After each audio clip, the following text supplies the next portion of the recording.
Namaste, friends, and welcome to our Sunday edition of Words of Wisdom Gyan Ganga on our Virat Hindustan Sangam social media channels, which we beam out at 8 p.m. across the globe.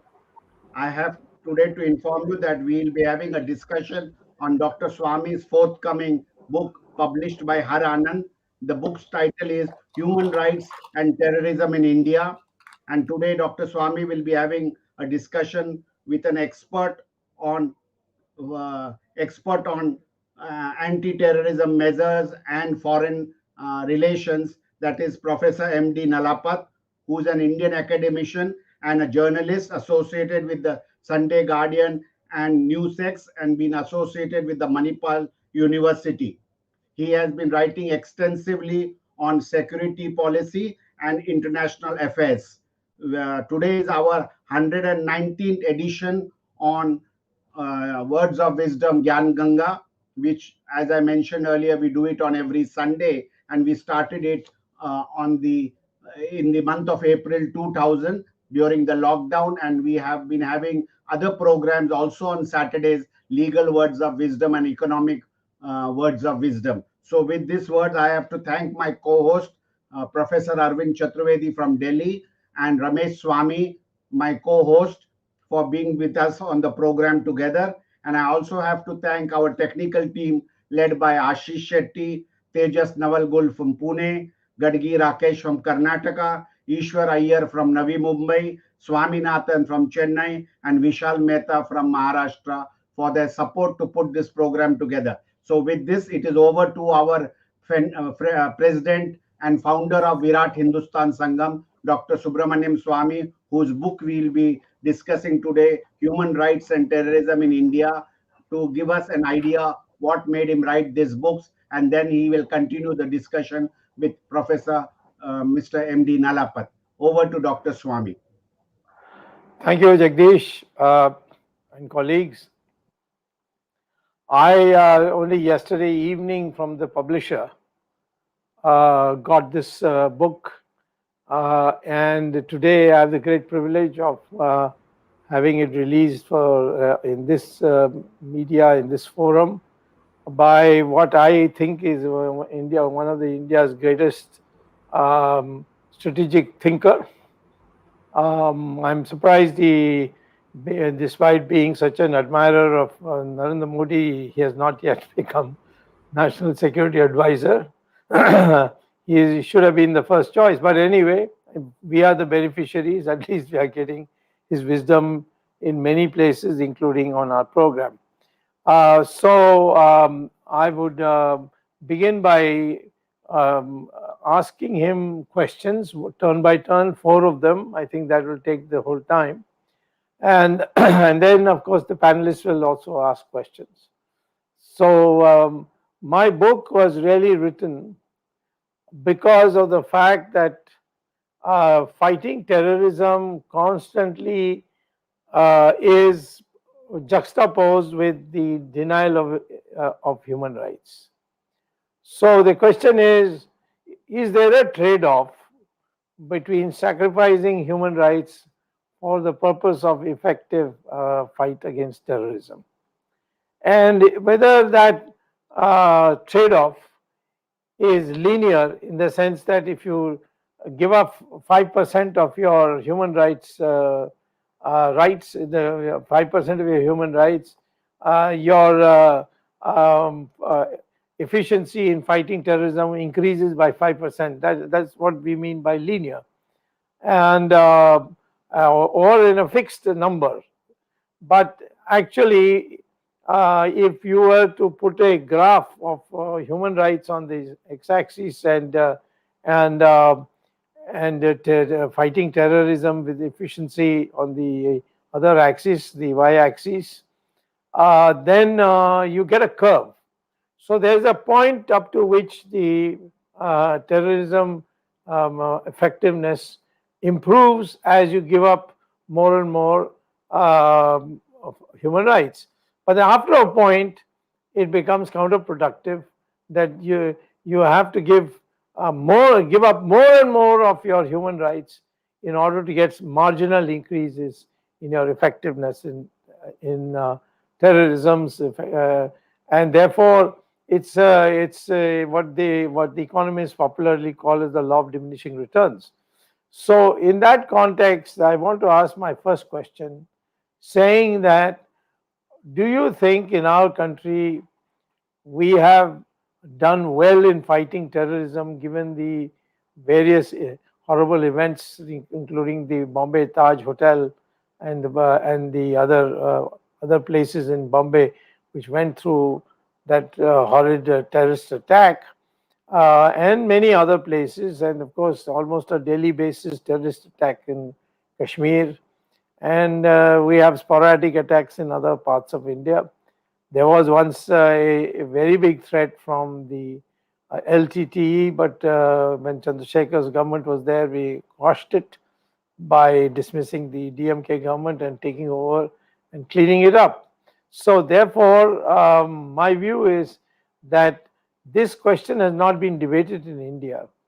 The trade off between human rights and in favor of more draconian measures for fighting terrorism.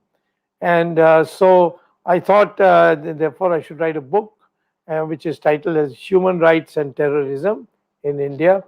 And I've tried to, explain this in detail. This is a book not meant for specialists, and I will not say that except for this one question which is original, which I have not seen anywhere else in any other book being posed, the trade-off between human rights and terrorist measures, anti-terrorist measures. But otherwise, the material is in the public domain, and I have referred to it. I have quoted the sources, but at the same time, I have taken it from them. So it's a sort of an education for those who want to discuss terrorism, and that is why I posed the first question to Professor Nalapat. Is there a trade-off, and at what point in the curve are we today? Well, Dr. Swamy, I'm glad you've written this book. It's an extremely important book, and I must say that you have done an enormous amount of work on the subject. And I think, what I'm telling is not really news to you, but there are two postulates. One is the fact about terrorists. Now, terrorism is not a normal criminal activity. Any criminal activity is bad, just as any violation of human rights is bad. But the problem is, terrorism is not ordinary criminal activity. And if you use ordinary criminal law against terrorists, the odds are that you're not going to be able to get convincing cases against them for the simple reason that many of these terrorists are de facto state sponsored, and any tracks and traces are completely erased, evidence is erased, and they're also expert at covering up. So you have very little even in the way of circumstantial evidence. All you have is, I mean, as you know, as someone who's an expert in law, the mens rea and the actus reus. That is, there is the intention to commit a terror, actually, not just a crime, and the actus reus, which is the actual crime or terror act. Now, therefore, it's not a normal criminal activity. Now, I want to give a simile which has been given a million times in the past. Please bear with me for this first answer because, it puts the whole thing in a context, and I am waiting for your book, very frankly. And I know I'm going to be very much the gainer from reading this book.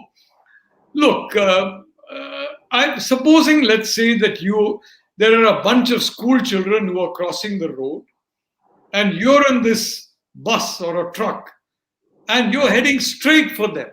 About 30 and odd school children, densely packed, are crossing the road, and they're frozen in fear. And something has happened to your brake. It's not working very well. You know that. Well, you thought it doesn't really matter. I mean, in our country, everything is jugaad. So we'll do jugaad. We expected 30, 35 school children on the road.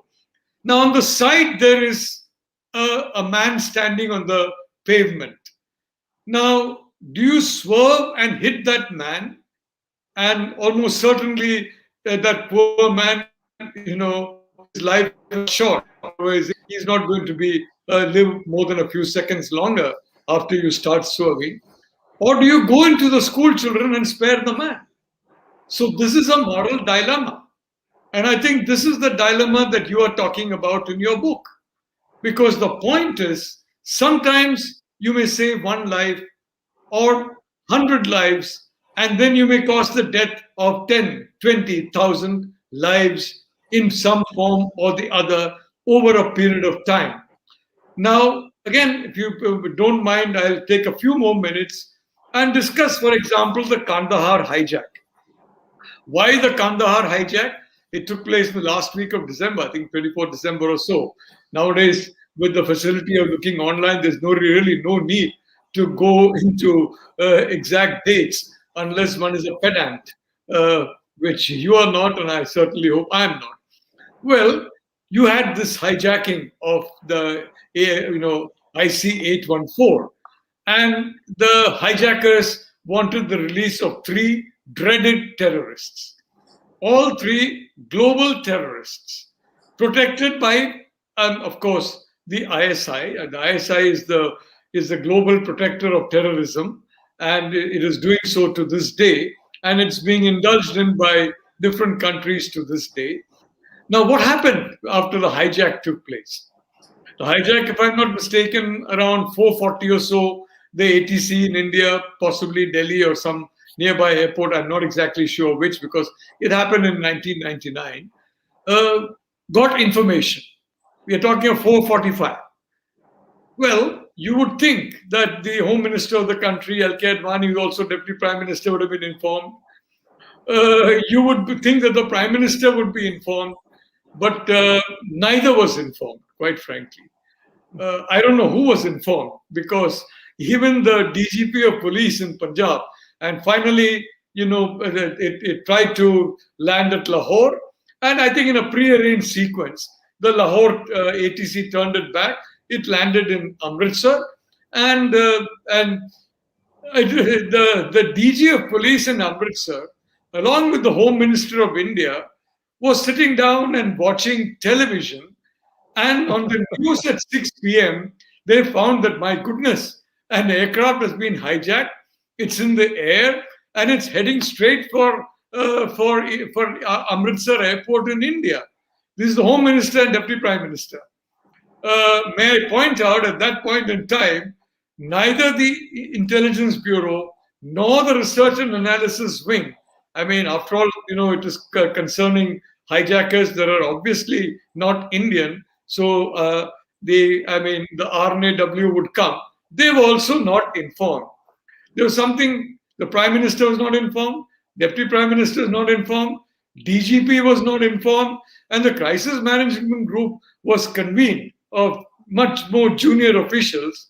And basically, I mean, I don't know, how they thought an important issue like this need not be referred up the ladder. It makes you wonder what the poor Home Minister was doing, what the poor Prime Minister was up to. I mean, and I think it becomes clear why Mr. Vajpayee lost the 2004 election. It was clear in 99 itself to some of us. It became clear to the entire party in 2004 only. It took a little bit of a time lag, but it became clear. Well, what happened then? It landed in Amritsar. Well, complete confusion. What to do? What should we remain there, not remain there? Now, the interesting thing is, there was a VIP on board, or at least not the VIP, the relative of a VIP on board that aircraft. Now, before this relative boarded, he had been told by Indian intelligence that there is a very high probability of a hijack. Frankly, why the aircraft was allowed to take off without any commandos on board or something, given that the intelligence agencies were aware that there was likely to be this kind of thing. I mean, it's just one of around maybe 116 or 117 grievous errors in crisis management that I counted in this Kandahar hijack. Well, what happened? Uh, Now, obviously, there should have been some plan of action. There's likely to be a hijack. Was confirmed there was a hijack. There was no plan apparently. When it landed in Amritsar, also there was no plan. There was, I mean, all kinds of. Somebody said bring a truck in front. Somebody said let it take off. Somebody said, for heaven's sake, keep it there. Somebody said deflate the tires. It was a complete cacophony of sounds and noises. And our poor prime minister was circling in the air at that time. He was landing in Palan from somewhere, and he found out around 7 p.m. what was happening. I presumably when he landed around 7 p.m., he would have been informed. I don't know. But the prime minister, his deputy, and the DGP of police, and the IB, and RNAW were informed by that very reliable and very instant medium, television, news on television. Of course, a lot of interesting things come first on television. There's no doubt about it. This is an example.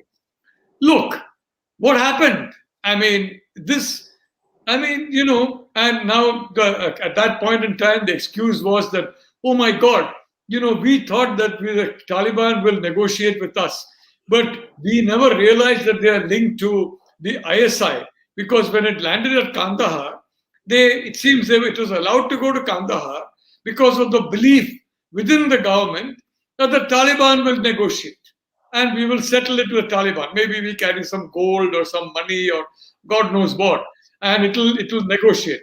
I mean, I have no idea who else Jaswant Singh carried and what Jaswant Singh carried in his cargo hold. I have no idea. Mr. Jaswant Singh is not telling, and nobody has told any of us. Presumably, it's there in some file somewhere, and that file possibly would have been burnt or eaten by rats or something by this time.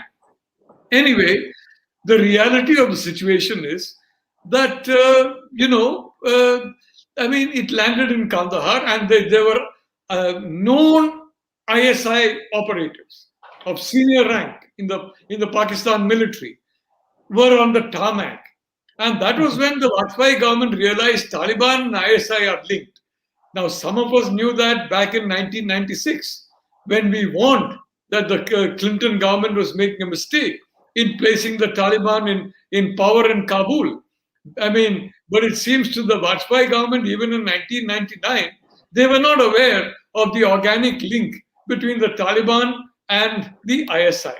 So they thought, don't worry, and they were shocked, appalled, aghast, surprised that there was a link with the ISI and the Taliban. My God, how did this happen?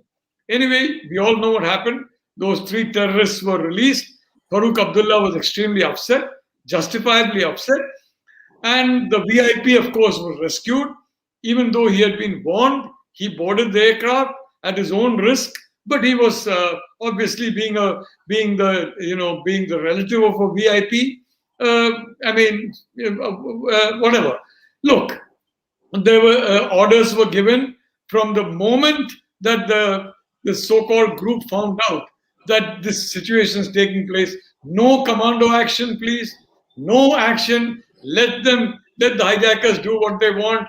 Our priority is every passenger should come out. Every passenger essentially meant one particular passenger who had been reckless enough to board the flight after being told it should not be boarded.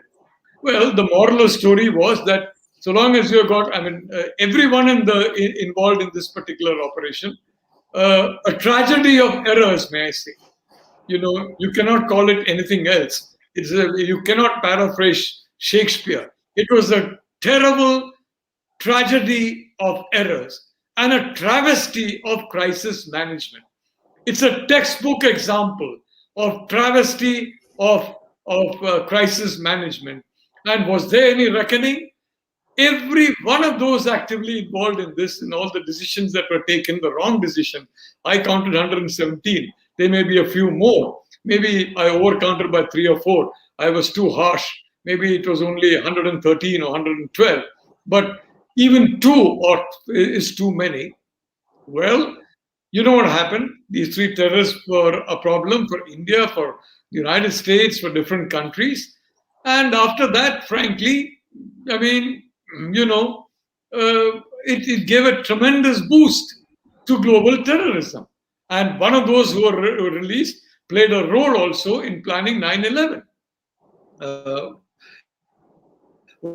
There was really a direct, input in 9/11 was there by some of the people who in 1999 got released.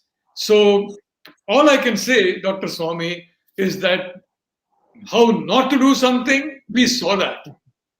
Now, have we learned any lessons? I think the record of, the Modi government is better than the record of the Vajpayee government. Although I'd like to see a little more transparency and accountability in the government. But till today, nobody has, I don't know, had the common sense or the logic or whatever to take up this example the way it's taken up in counterterrorism schools across the world as a case study of what not to do. I want to end this last 30 seconds by saying Lee Kuan Yew said, I believe publicly, that why Singapore made progress. I looked at what India was doing, and I did the opposite, and that's why Singapore is what it is today. Well, I don't want to say anything more, Dr. Swamy, but I'd only like to add: you have that man standing. Do you take your truck or bus and hit him and almost certainly kill him, or do you go straight ahead and hit those 30 to 40 school children? Okay, that takes me to the question, which is the what my my cover of my book puts out as this title. The issue before the government, according to Jaswant Singh, who spoke to me at length about this much later, maybe 2013 or something like that. I asked him this question, why did you release these 3 dreaded terrorists? After about 15, 16 policemen had been killed, they were taken prisoners, they were kept in jail. And and they have been convicted and they were kept in jail. So you released them. All 3 went and formed the terrorist organization. For example, Azhar, Mohammad Azhar, who was released, he founded the Jaish-e-Mohammed. And similarly, somebody else formed something else. There were 3 of them. They all 3 formed, and they killed a very large number of people in terrorist attacks in India or across the border and coming across the border and killing. Now, there is a trade-off, as you began a trade-off that was too simplistic. Here is a real-life trade-off. I was told by Jaswant Singh that the choice had to be made whether they will blow up the plane with the passengers or we release these 3 people. And of course, he told me very frankly that the only person in the cabinet who wanted them released was Atal Bihari Vajpayee, who was being prompted by a man called his special advisor or his principal secretary. You know who Mishra. Yes, Mr. Mishra. He was the one who suggested that we should not allow the ordinary people to suffer because of this thing, and we'll catch them later on, which of course we never were able to do. So what would you have done if you were the national security advisor and your advice was being sought? How do you manage this trade-off between risking the plane to be blown up and releasing the terrorists? Dr. Swamy, I'm always a little doubtful when you just have a binary choice. It's either this or that. Either, it's something that is totally black, awful, terrible, or it's completely, full of light, white, beautiful, pure, etc. Life is neither black or white. Life is many hues of gray, and in fact, life is multi-hued. So this poor Jaswant Singh, I don't blame him. he was if I may say so, his job was to escort these terrorists. And I can tell you, he has smirched his legacy beyond repair by that slack. I'm sorry to say, I knew Jaswant Singh. He was a very fine man, a true gentleman, a thorough, absolutely a wonderful aristocratic human being, a really wonderful human being. But I think whoever persuaded him to do this, I don't know. I don't think the hijackers were very particular whether it was the Jaswant Singh or any. They just wanted these three chaps back, and even if there was nobody, I mean, there would have been no problem. I don't know, but anyway, look, Jaswant Singh possibly believed what he was saying. It was not as simple as that. There were other means of doing so. I mean, for example, I don't know, the Israel. I mean, you can try putting in a particular compounds into the air vents. The Russians, for example, and the Russians have been very helpful to us, even post the Soviet thing. Russians have always been friendly to India. Unfortunately, they sometimes give wrong information about the Chinese, but you can't blame them.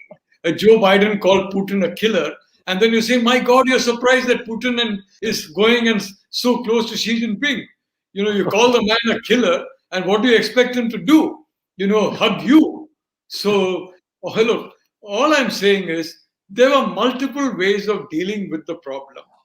And without trying any way whatsoever, especially when you had a golden chance in Amritsar. I mean, you could have done practically anything. The hijackers could not open the door of the aircraft. They were blind to a large part of it. And don't tell me it was not possible to get something done in which there was at least an attempt to remove them. The Israelis would have done that. The Americans would have done that. The British would have done that. The French would have done that. I mean, and frankly, the Indians would have done that. We have the capabilities to do that. But of course, what happened was that the commandos reached the airport terminal, precisely when the aircraft took off from Amritsar to Lahore. I mean, I think it was perfect timing. If somebody had planned this, it couldn't have been better planned. I'm sure Brajesh Mishra did not plan it this way, that, the side that will meet these commandos, hardened commandos, who are ready to do anything, ready to sacrifice their own lives. And many of them have done that. They're extremely brave and able individuals. When they land, they enter the gate of the airport, what do they see? An Indian Airlines aircraft taking off. And when they go inside, they say, well, the aircraft that took off is actually the aircraft of the hijackers.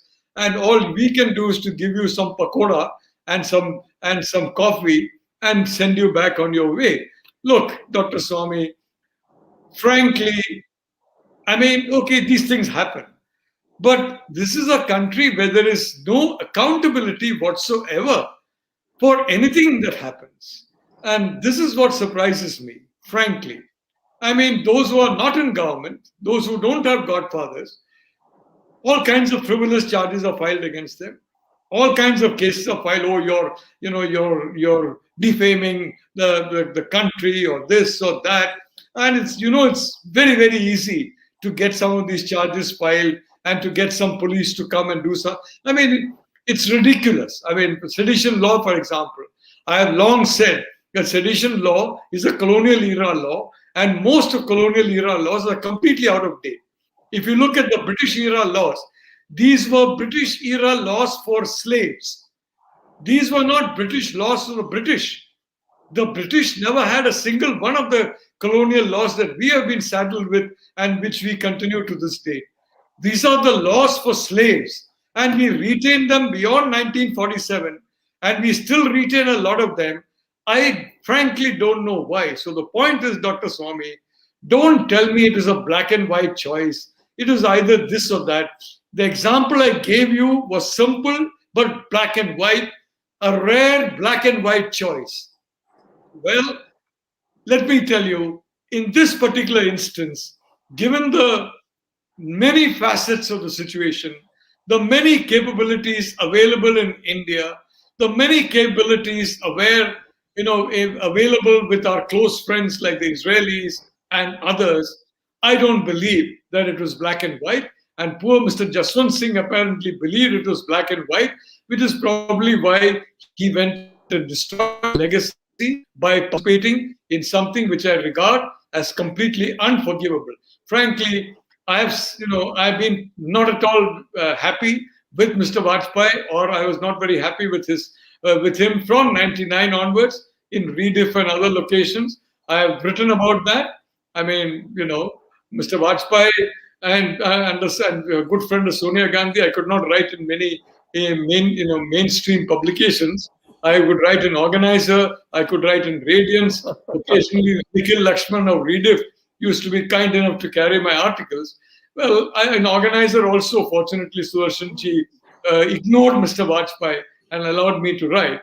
I've been fairly strong on him. I believe I was deservedly strong. And I honestly believe poor Mr. Advani lost his chance.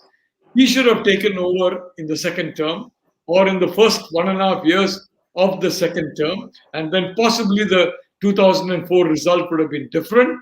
Well, 2009 was too late for Mr. Advani. Well,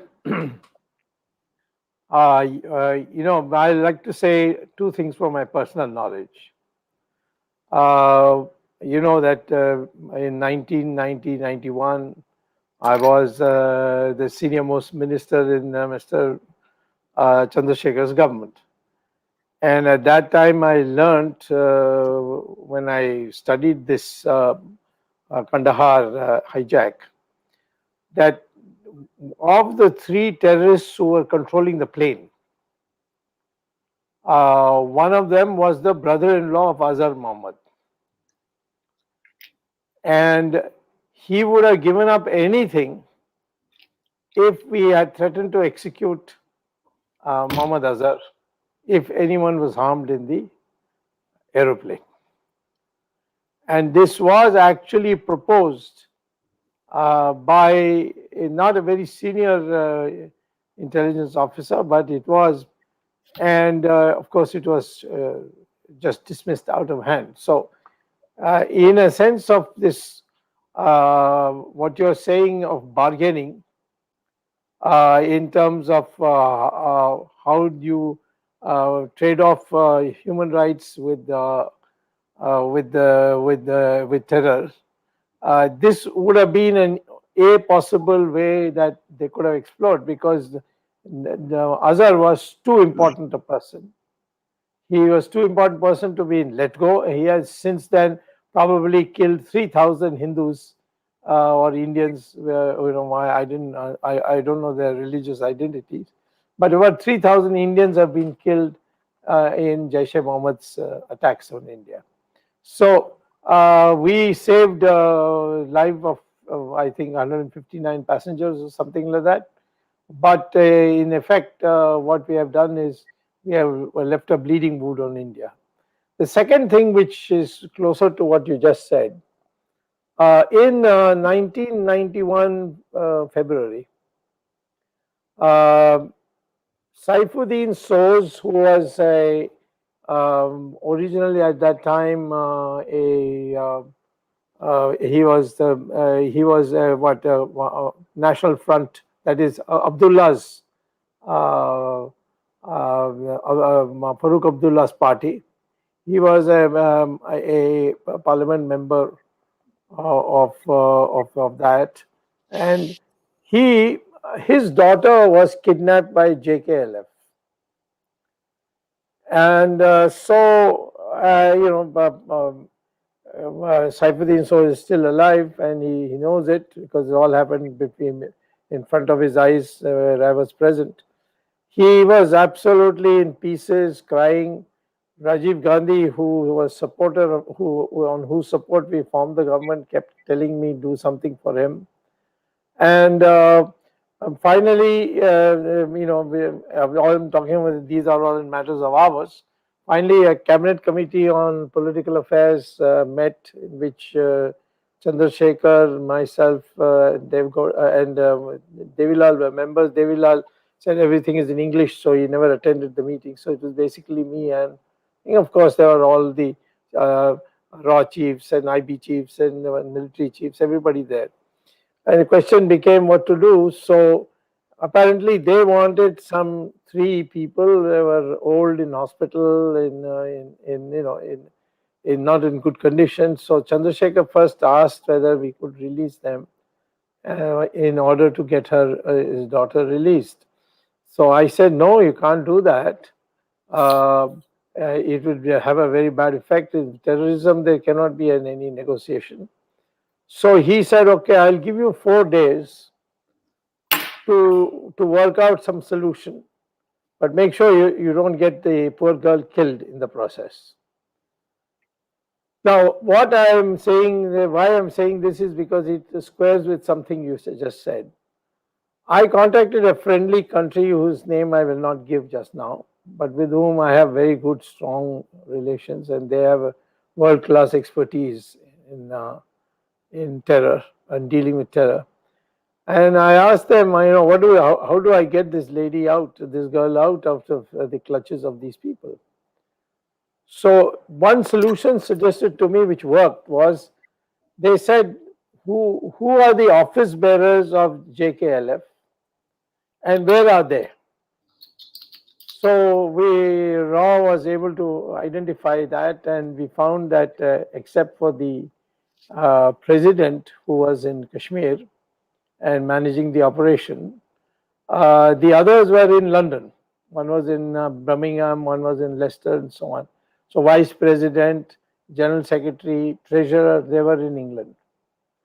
So what we did is, with the help of this friendly country, we met, how our people met these three people in their residence and said, if this girl is not released, you three will die. And the person with us from the friendly country said, don't bother to tell the police, because without us, the police will not move in Britain, and you should know that. So you would be surprised that the JKLF put this lady in an auto rickshaw and took her to the house of Saifuddin Sos and dropped her there. And without any compromise, we got her released. In my opinion, Azhar was so important for these terrorists. If we had just put him in a glass cage on top of Red Fort, where the flag flutters, you see, and say, we give you 24 hours to release the plane, or we're going to shoot him. You can shoot all our passengers, we don't mind. And that wouldn't have also been possible, because by then we had moved in some commandos and so on. So there would have been bloodshed on all sides, and all those three terrorists would have definitely been killed. So that option they never even considered. That Azhar was so important. So I'm saying that even in human rights and terrorism, the trade-off can be worked out so intelligently that you can get your human rights protected, and yet the terrorism thing. So this is the thing I wanted to say. But now let me ask you a question. And it's a sensitive question, because I know you are a secular man, not communal like me. But still, I think it's an important. Well, if I look at your lifestyle, where look at your family, I'm afraid, Dr. Swamy, you're even more secular than I am, and I don't see it as an insult. It's a compliment. Right. Go ahead. You see, what I find is that our major serious, after the elimination of LTT, a major serious terrorist threat comes from Islamic organizations, whether it's Jaish-e-Mohammed, whether it is ISIS, whether it is Caliphate, whatever. What is it that about Islam that motivates them to target India and kill innocent people in our country? Well, I'd like to say that the answer is very clear. And if you look at all their speeches and their literature, first of all, I would like to make a distinction between Islam and Wahhabism. just as I would like to make a distinction between Shia Islam and Khomeini Islam. Please explain what Wahhabism is. Wahhabism is a very extreme form, which unfortunately has been supported by the British, for example, by the British and Americans against the Arab nationalists, and it was supported again, in dealing against the Soviet occupation of Afghanistan in the 80s, and it was put on steroids. And it's a very, very extreme tendency, and that is where this terrorism comes from. And I would separate it from Islam, quite frankly, because I do not think that Wahhabism has anything to do with genuine Islam. Frankly, Dr. Swamy, I want to point you to two Kashmiris. One is a chap called Ghulam Nabi Azad. And as I recall, his brother-in-law, Tasadek Dev, if I'm not mistaken, was kidnapped. And Ghulam reacted in a very brave way and said, yes, we are upset by this, but we are just praying for him, and that's all we can do. He did not go into hysteria. His wife did not go into hysteria. And eventually, I think Tasaduk did come back because they took a hard line or whatever. You compare that with a gentleman named Mufti Muhammad Saeed, whom Prime Minister VP Singh appointed as the Home Minister. I would like to say that his daughter was a partner of BJP until very recently. And from the moment that partnership was document or non-document was drafted, I was very opposed to it on television. And that's also one of the reasons why many people in the BJP don't like me. And they keep spreading all kinds of terrible stories about me, along with the Congress party and various other parties. I think, Dr. Swamy, you and I have got the good fortune of being abused on all sides. And I think we have no problem. But the way in which Mufti Muhammad Saeed reacted, frankly, the Home Minister of India reacted in that particular situation, incentivized, if I may say so, terrorism in India. The Kandahar hijack incentivized terrorism in India. Your example that you gave, I quite agree. I think it was a brilliant example, quite frankly. And they knew very well psychologically. By this time, they would have had a complete psycho profile from the domestic government. That I know which country it is. I'm also not going to name that country. It's a good friend of India, and I respect that country an awful lot. So I'm not going to name that country either.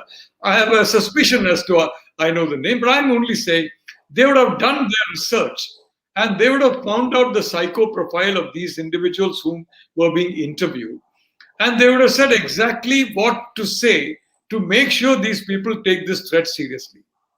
And possibly that is why they came along. And I'm sure that the people who came along were pretty nasty customers, and they had with them the implements necessary to finish the job, quote unquote, when they knew that just that site was enough to complete the job without any bloodshed. And that's what happened. So you're just giving me an example of why what I said is true. Now, this is one of the first lessons in counterterrorism, that don't look at things in black and white. Study the different options. And this is, for some reason, none of these lessons have been followed in India in so many counterterrorism operations. We are very justly proud of the fact that we have this Balakot airstrike. I am delighted that the Prime Minister ordered that airstrike. It completely punctured this myth of Pakistan being at hair-trigger nuclear alert to attack India. I had said back in 2001, when Ambassador Blackwell made lakhs of Americans shift from India to America, that this man is mad. There will never be a nuclear attack. That article of mine came in Washington Times. Besides, and I was quoted extensively in other American media. I said the Pakistan generals are not mad. They have houses in Miami. They have houses, in New York, in Paris, in London. They're not going to sacrifice all that. And they know that they're going to be powder dust if there's a nuclear attack. Just as I'm very certain the Chinese can huff and puff all they like. No nuclear power run by rational people. And may I say, The Pakistan army is rational. Back in the Kandahar days, among the epithets are used to describe the Vajpayee government, that this is not a soft state, it's a squidgy state. Soft has also got there's got some kind of a structure. The structure is not very firm, but there's a structure. A squidgy state has no structure. It's just a jelly-like mass without any structure.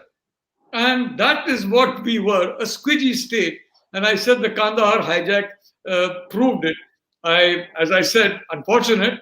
But when the RNAW, the IB, the Deputy Prime Minister and Home Minister, the DGP of Police were not informed, who were the people who were informed? And why was an instruction given to lay off commandos completely? Why do you take an option off the table like that? Who authorized that?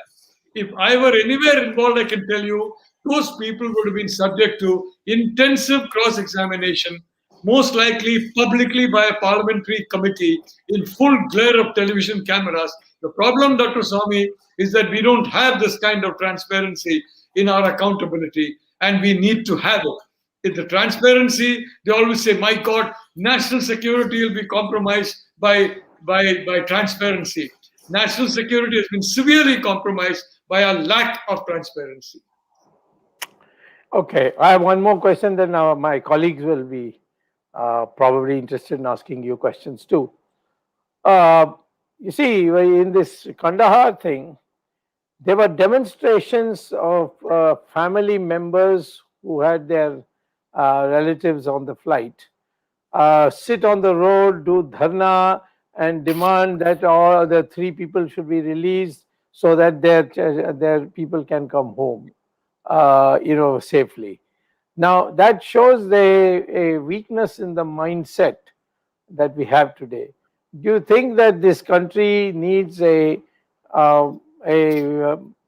proper education as to what nationhood and nationalism means, and in that to be tough when the country's prestige is involved in a matter where you don't have to bow before criminals who have posed themselves as terrorists, and therefore it's the Indian psyche has been built to be, I'm talking about the general psyche, I'm not talking about our Jawans and all. They are great, tremendous fighters. They proved that even in World War II. But the fact is that the elite of India, who should set the tone, they are wishy-washy, and they are all the time in the capitulationist mood, which is because of the education that they have come through. And therefore, we need to make sure that how to combat terror should be a part of the curriculum of our schools and in the bachelor's level in colleges. Well, I would like to say that the first line of defense against the terror attack is public awareness, and awareness across the board, awareness on the part of 1.4 billion people of India. And I am happy to say that our country, the overwhelming majority of people, no matter what the faith they belong to, is inclined towards modernity, moderation. And that is the great asset that India has got. Whatever your faith, overall, you are moderate, and overall. Now, there is a deliberate attempt. I have written this in Sunday Guardian quite some time ago. And that is basically, quite some time ago means around about a year or so ago, that a deliberate effort is being made in India by the Sino-Pak lobby, and in the United States by the Sino-Russian lobby, to go into social media and widen the extremist fringe on both sides. Whether it is African Americans and white Americans, whether it is the liberals and conservatives, whatever. And in India, the Hindutva factions, the anti-Hindutva factions, pro-Modi, anti-Modi, widen the fringe and squeeze the middle so that the middle becomes smaller and smaller, and social stability, Dr. Swamy, comes from an expanding and expanded middle.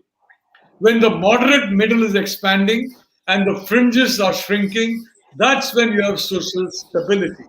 So that's where this is so important to inculcate, for example, an awareness of the need for moderate thinking, number one.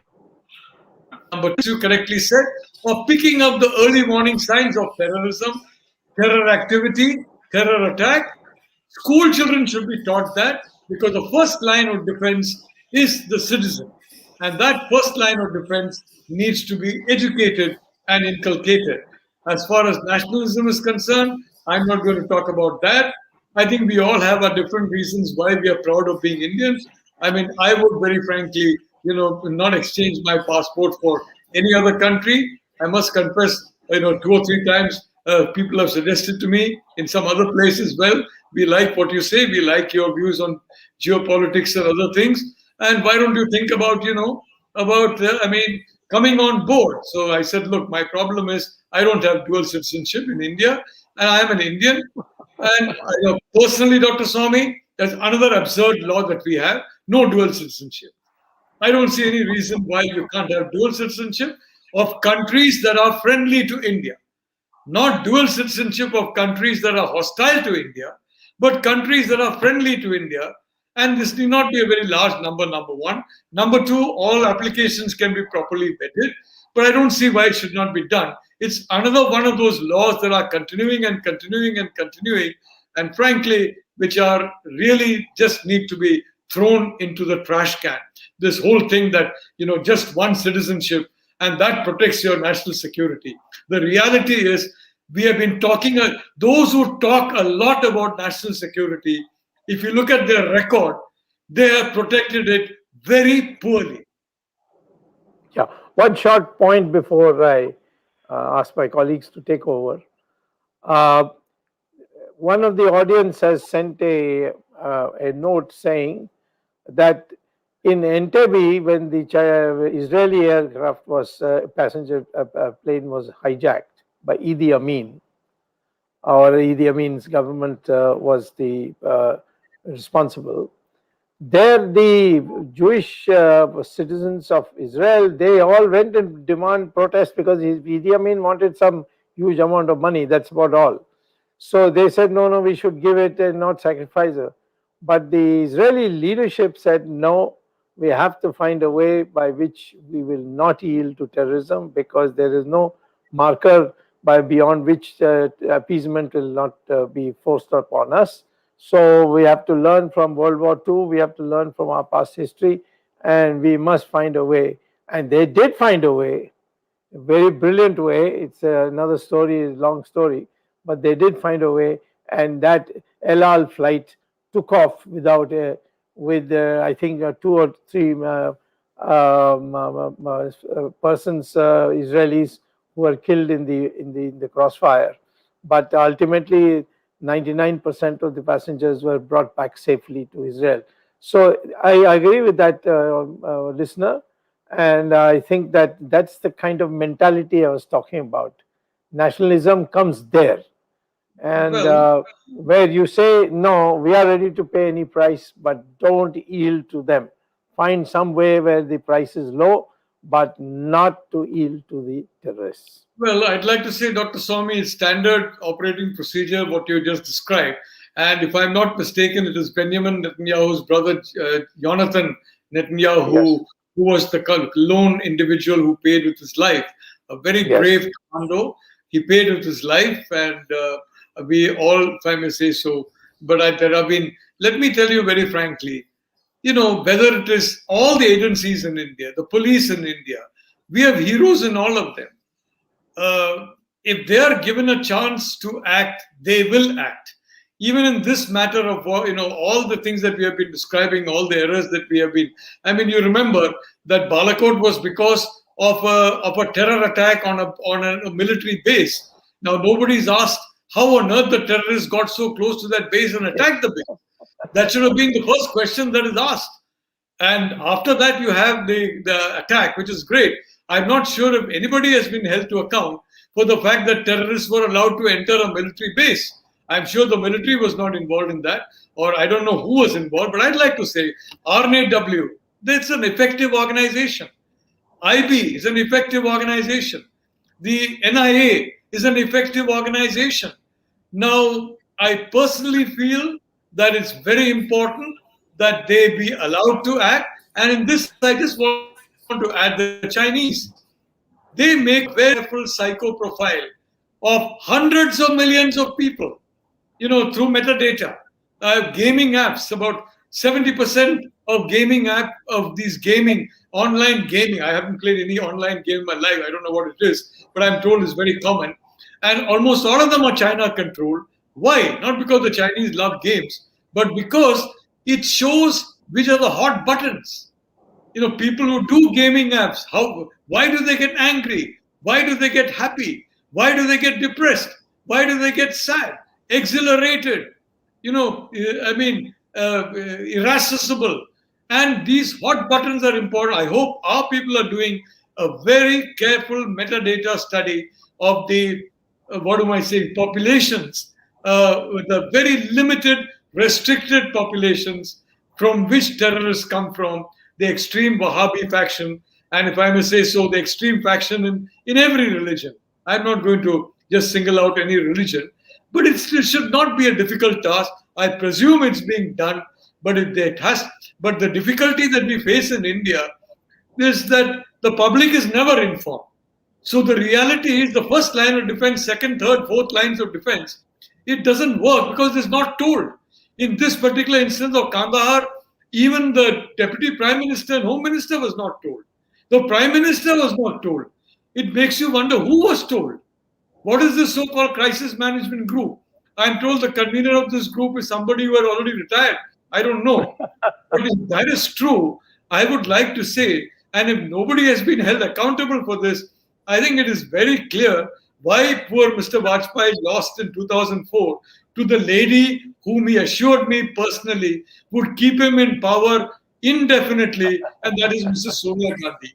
He said there is no way he could be defeated, he told, if there is Sonia Gandhi is the Congress president.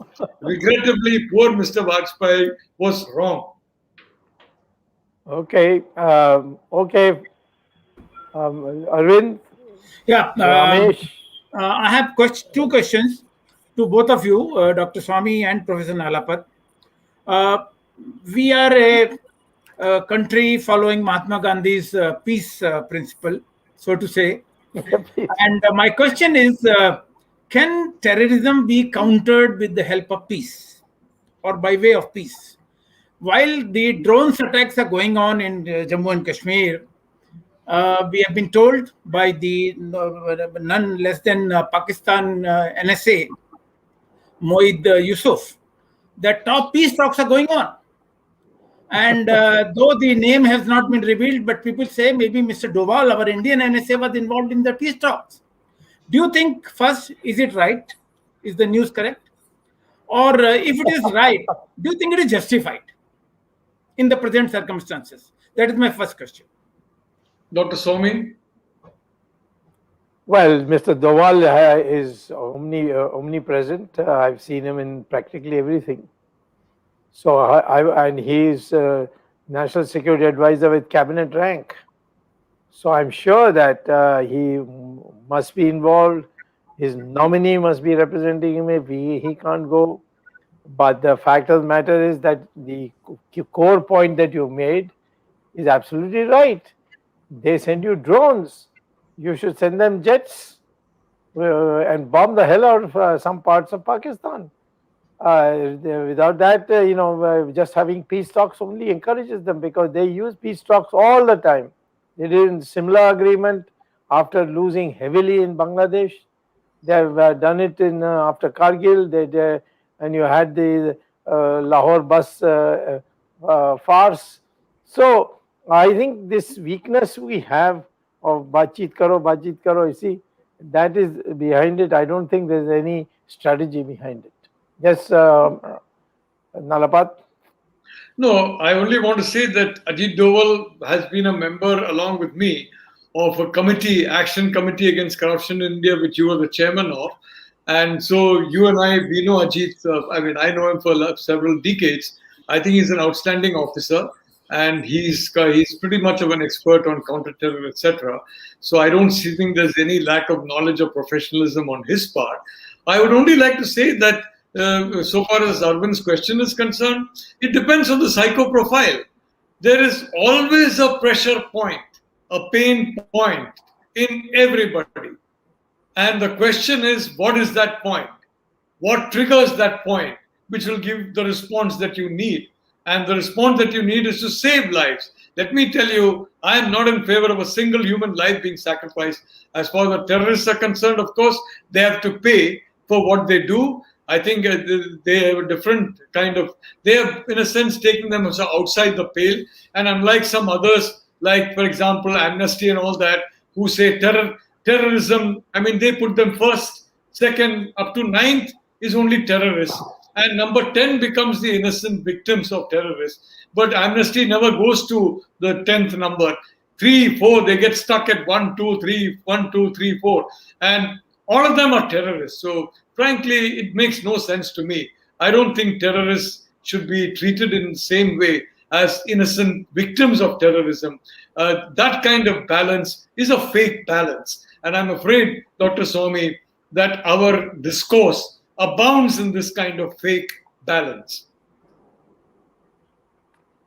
Yes, Ramesh.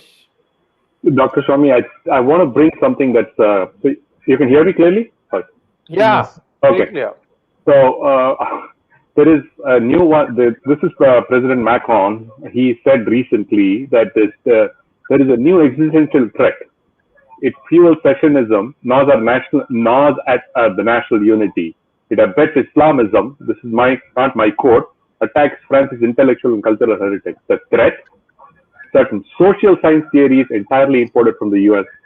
So essentially, this is the new wokeism. That's what the new term called, to go soft on terror. I think a lot of the countries are starting to wake up to this wokeism and saying that, everything should be, we have to deal with them with the soft hands. They're also, if you treat them softly, they will come.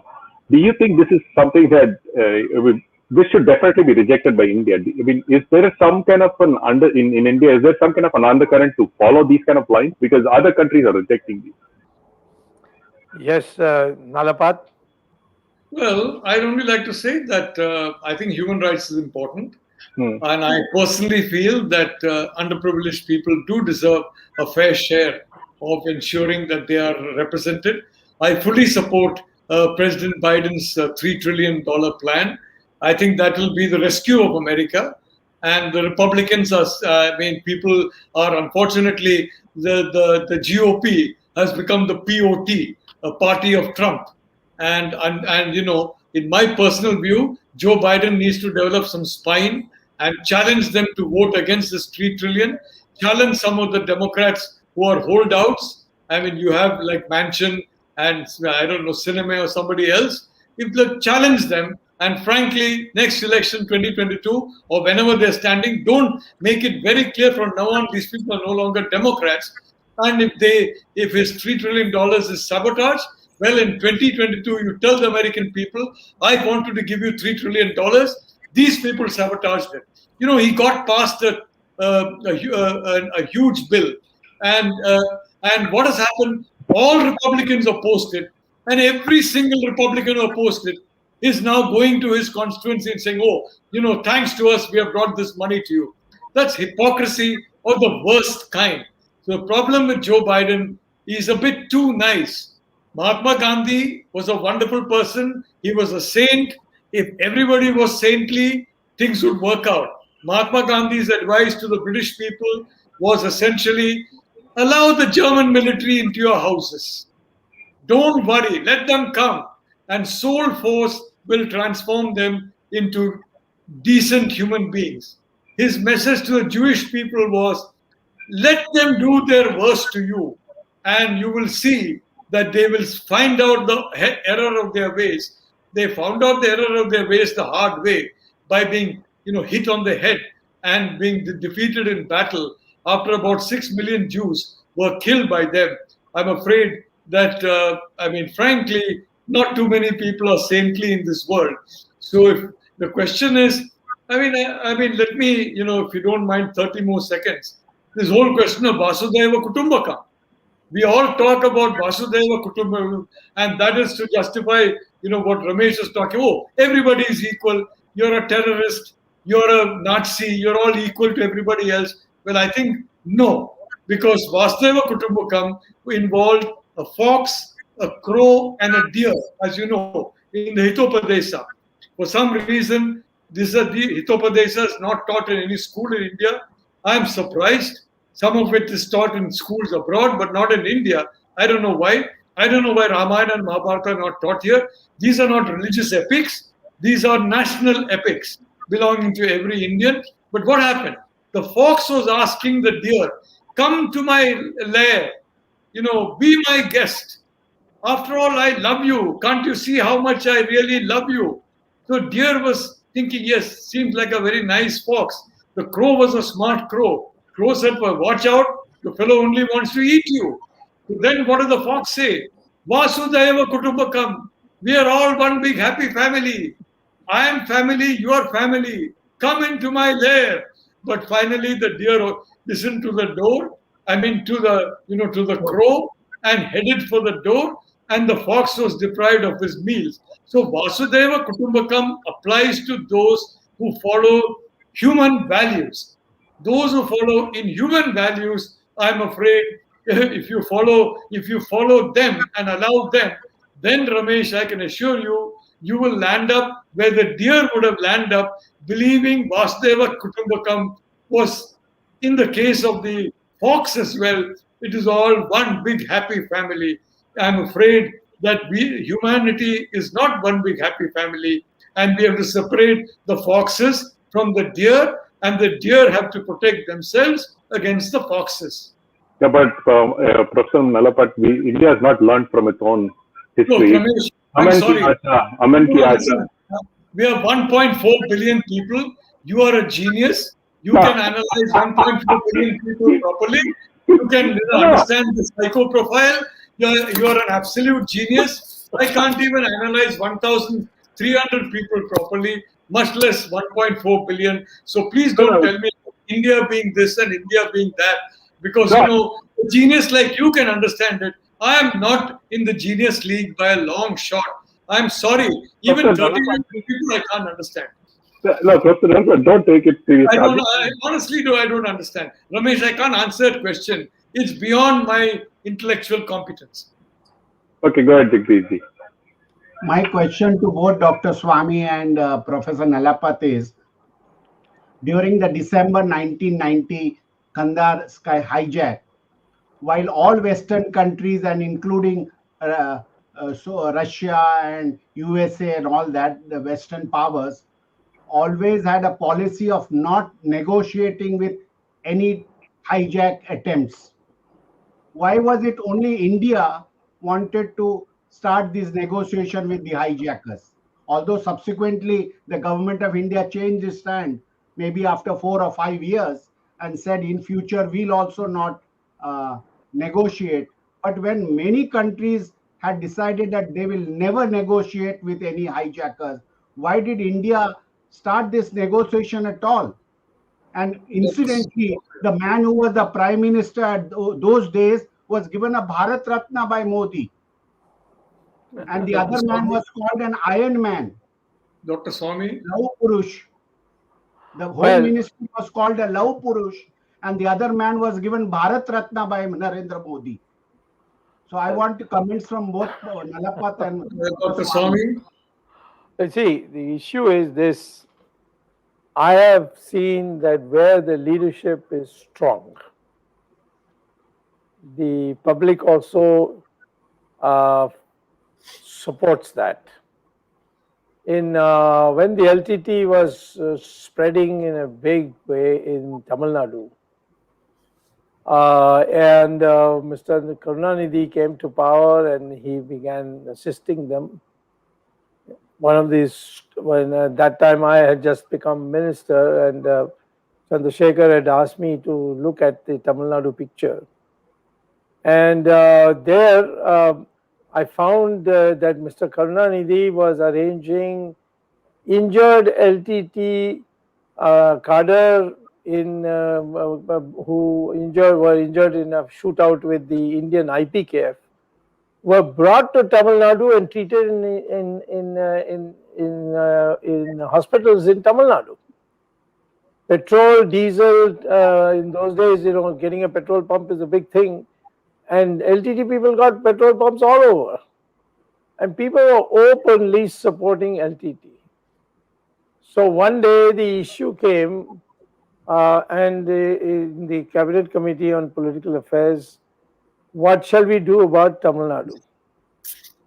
So I told in that meeting that there's only one way, and that is to give an ultimatum to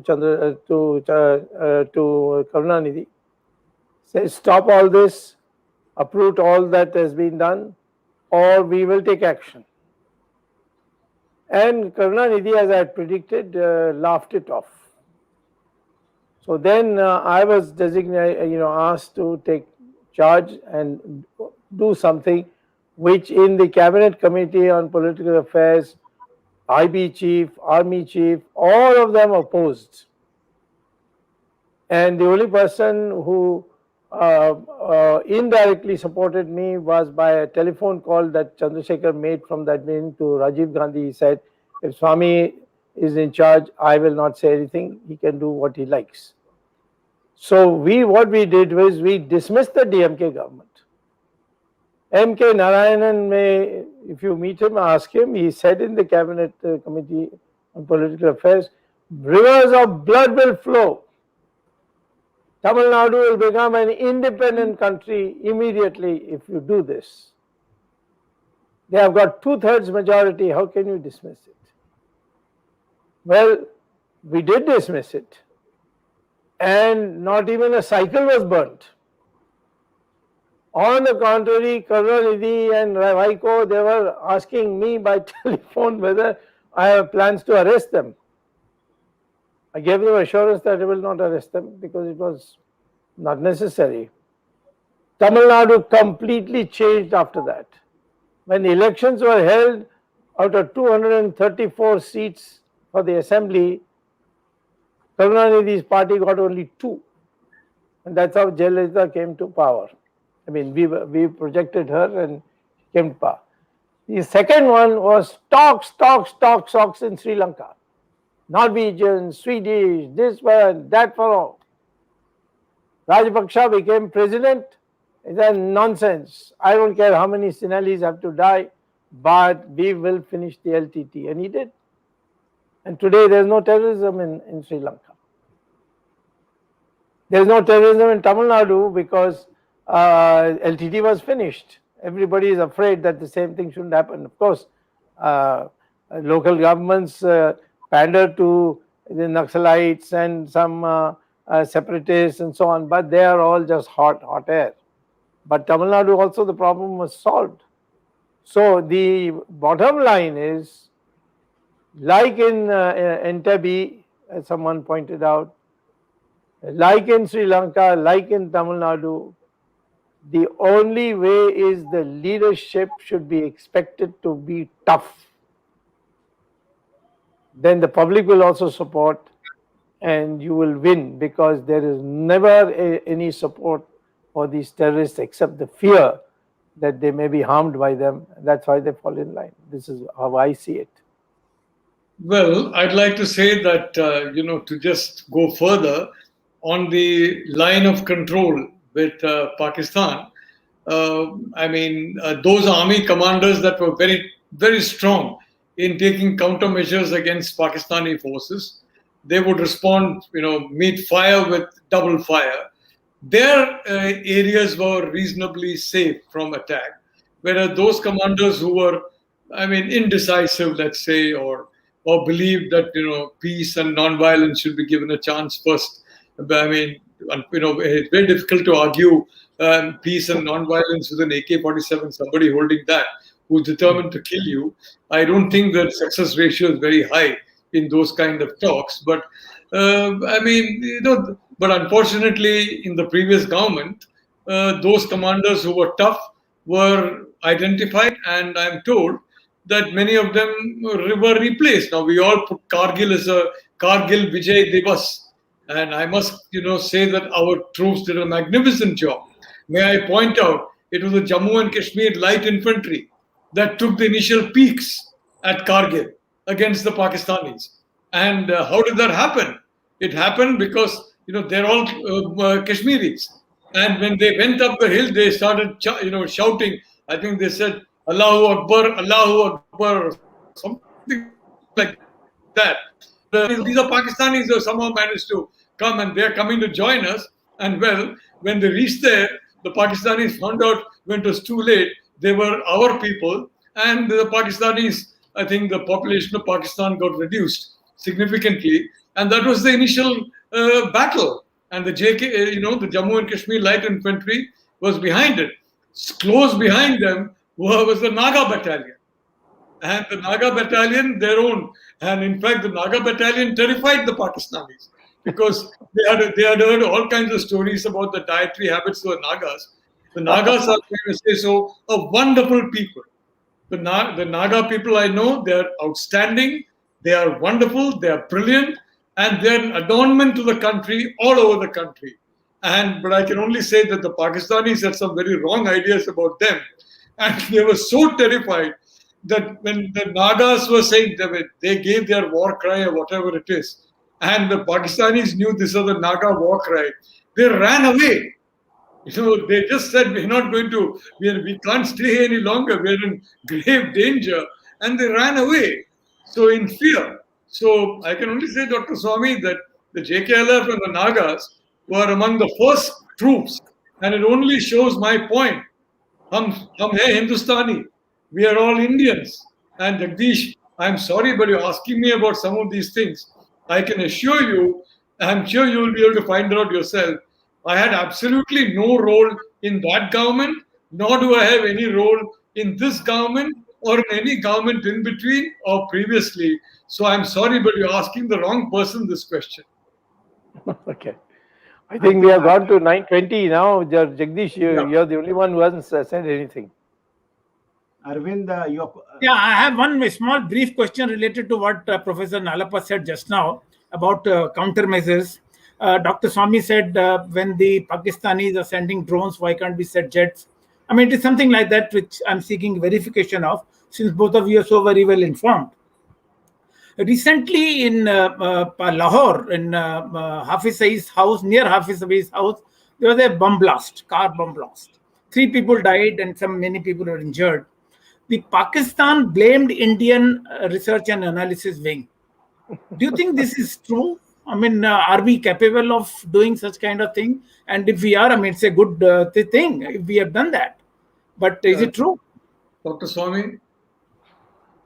Well, we are capable, but whether they've been given instructions or not, that is the question that Nalapat knows, because he's clued in there.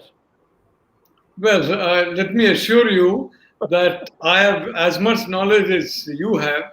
I get my news from television and from WhatsApp messages sent to me by friends and nothing more. So on this, the RNAW has significant capability, but I'm quite certain that the RNAW does not participate in any terror attack, definitely not. So what is happening in Pakistan is a meltdown. Hafiz Saeed has made enough enemies, frankly, who are Pakistani, who are maybe some of them are his ex-friends and relatives, who want him to go straight away to the other world, where they're quite confident he'll land in hell, and he's very confident he'll land in heaven after killing so many people. I am very certain he will not land in heaven, he will go straight to hell and remain there. But the reality of the situation is, frankly, India is not necessary, Dr. Chaturvedi. We don't need to do anything, but we have to encourage human rights in Pakistan. We have to encourage equal treatment to all people and communities in Pakistan, whether it is Hindu, Sikh, Christian, moderate Sunni, Shia grossly discriminated, Sindhi, Baloch, and those Punjabis who do not come from the privileged communities where the army basically recruits its leadership from. Even among Punjabis, they only recruit from a small section of the Punjabi community, Pokhara, some places like that. So the reality is, frankly, that we have to encourage human rights.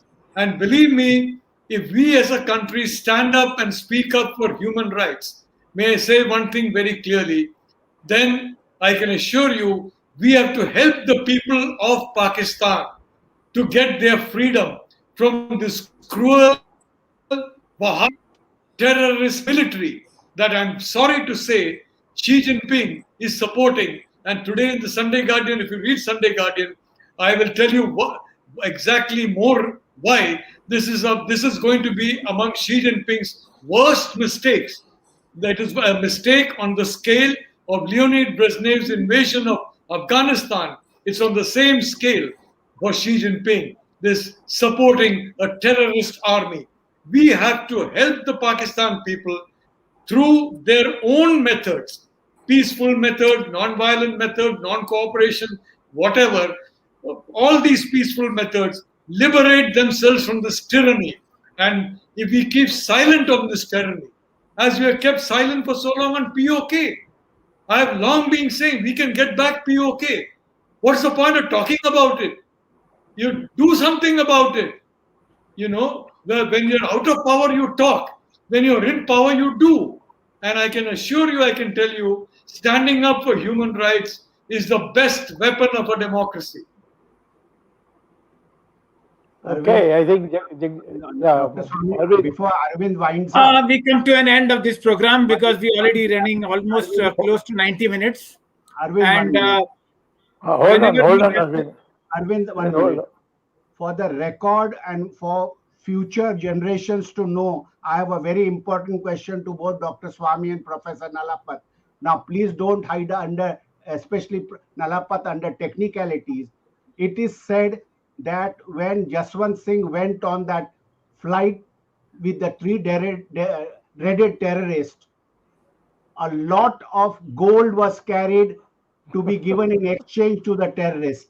I want to ask both Dr. Swamy and Professor Nalapat, I repeat, along with the terrorists, plenty of a large chunk of gold or dollars or money was exchanged. The future generation, at least now it's 21 years after that incident, we would like to know, is there any truth in that, what happened, and why did Jaswant Singh go? Somebody else could have been sent. Is it something to do with money which was exchanged?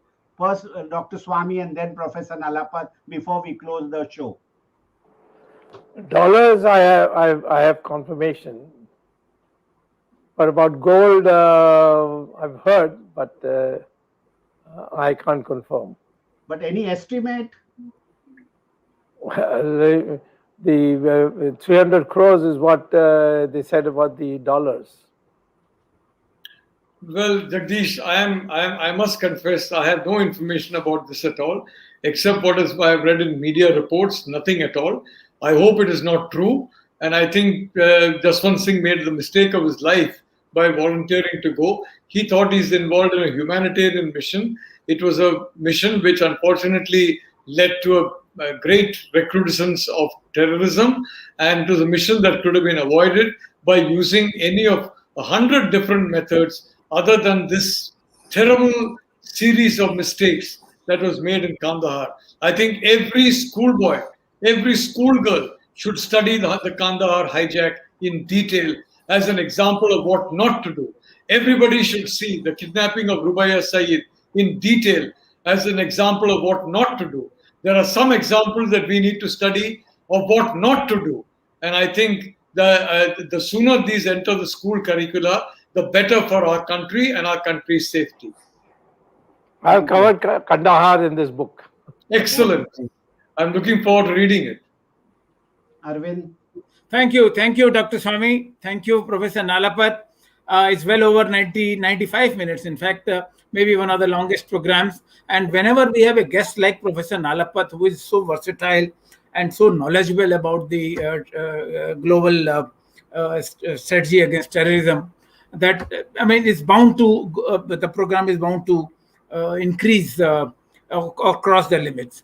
And in terms of content, it was so rich. Thank you, Professor Nalapat, for making our viewers very happy about the content that you delivered today, and Professor and Dr. Swamy. And this subject is so important. In fact, Dr. Swamy, thank you for contributing this book, because we have had so many books on terrorism, but terrorism and human right aspect and the way you have dealt with the subject in that book, which is a unique, in fact, all your books provide some kind of unique dimension. And this book is also in the same series, another book which provides to the readers, potential readers, a unique dimension on terrorism. Thank you very much for contributing this book. Many viewers have asked a question in the comment section that when will this book be available, autographed copy of Dr. Swamy. And I'm sure after the COVID situation is over, and when Dr. Swamy starts moving, perhaps maybe the book can be released and shared with the readers in different cities of India. Maybe it will take some time. If hopefully there is no third wave. This is just to inform the viewers who have asked this question. Thank you very much. Thank you, Jagdish. Thank you, Ramesh Swamy ji. Thank you. Thanks to the technical team led by Ashish Shetty, Gadgi Rakesh, Ishwar Iyer, Tejas, Swaminathan, Vishal Mehta, and Ishwar Iyer. This program would not have been possible without the technical support of this team. We will be meeting again next Sunday with another topic, another guest. Sunday, 8 p.m., Words of Wisdom, Gyananga. Do join us. Till then, thank you. Namaskar. Try Amazon for a copy of the book. You'll get it. You can buy it there. It's always a privilege to be having a discussion with Dr. Swamy. He's a fearless individual, and he has been proved right far on so many times that it's amazing, frankly. I would like to say it's always a privilege to appear along with Dr. Swamy. Well, thank you. Thank you. We thank you because we know how busy you are and how occupied you are, but you still at short notice agreed to come and release this book. Thank you. Thank you. Namaskar.